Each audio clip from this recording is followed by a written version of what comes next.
Hi guys, তোমাদের কি লাউ শাকের আগাডোকার কথা মনে আছে?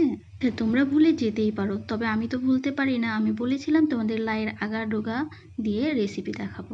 রান্না বান্নাই বাঙালিয়ানার রান্নাঘরে সবাইকে স্বাগতম। আজকের রেসিপি হবে লাউ শাকের আগাডোকা দিয়ে। এখানে লাউ শাকের আগাডোকা খুব ভালো করে কেটে নেওয়া হয়েছে, কেটে ধুয়ে রেডি করা আছে।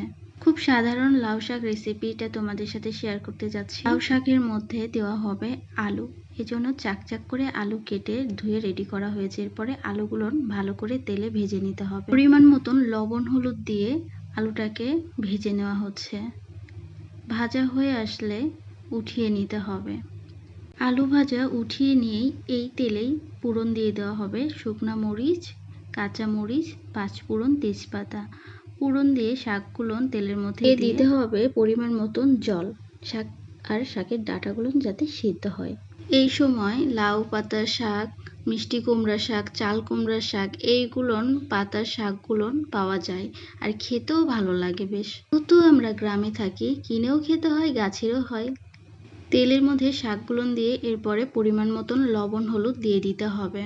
এরপরে শাকের সাথে খুব ভালো করে মিশিয়ে দিতে হবে লবণ হলুদ, উল্টিয়ে পাল্টিয়ে খুব ভালো করে এভাবে মিশাতে হবে। গাইস, তোমরাও কি এমন শাক পাতার রেসিপি খেতে পছন্দ করো?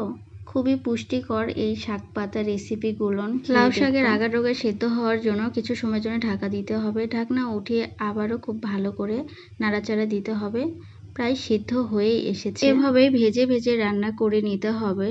যেহেতু প্রায় সিদ্ধ হয়ে এসেছে, এখন দিয়ে দিতে হবে ভেজে রাখা আলুগুলো দিয়ে আবারও খুব ভালো করে নাড়াচাড়া দিতে হবে। আদা জিরা বাটা মশলা দিয়ে সাথে সামান্য পরিমাণ জল দিয়ে নাড়াচাড়া করে দিতে হবে।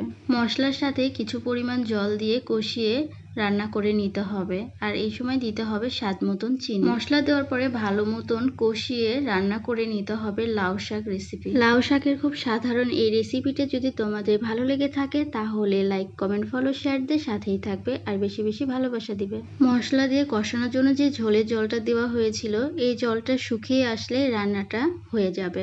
ডাঁটা শাক পাতা এগুলো রান্না করতে বেশ একটু সময় লাগে, সময় নিয়ে রান্না করতে হয়। শুরু থেকে শেষ পর্যন্ত রেসিপিটা দিয়ে দিলাম। ভালো লাগলে বাসায় রান্না করে খেয়ে আমাকে জানিও তোমাদের কেমন লেগেছে। তোমাদের সাথে গল্প করতে করতে ফাইনালি লাউ শাকের আগাডোকা রেসিপি তৈরি হয়ে গিয়েছে। দেখতে কিন্তু দারুণ হয়েছে আর খেতেও কিন্তু অনেক মজা হয়েছিল।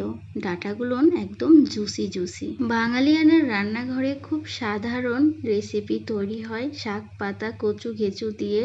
তো তোমাদের কাছে কেমন লাগে জানাতে। আমার রান্নাঘরের রেসিপি নদীর মাছ, বনের কচু এইগুলো দিয়েই মেনলি রান্নাবাড়ি হয়ে থাকে। তবে লাউ শাকটা কিন্তু বাজার থেকে কেনা। ফাইনালি গাইস দেখো লাউ শাকের রেসিপির দারুণ কালার হয়েছে, অনেক মজার।